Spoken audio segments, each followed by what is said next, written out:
In this video, we're going to measure for a wall mount sheer or blockout curtain, and it's real simple, and we're going to take you through the steps right now.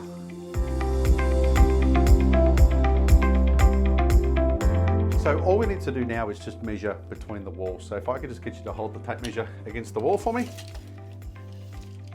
There.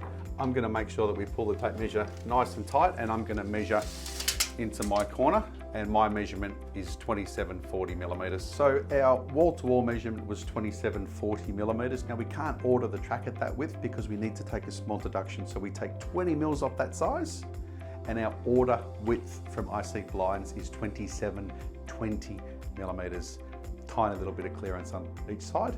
That's our width taken care of. Now let's move on to the drop.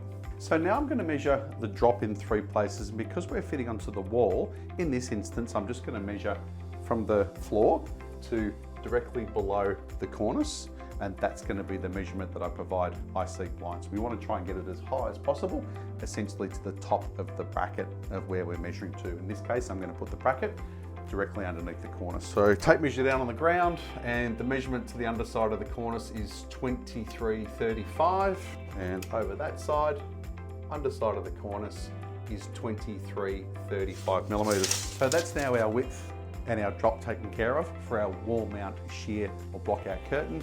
A couple of little design options in the middle, and you're ready to go ahead and place your order. Thanks for watching.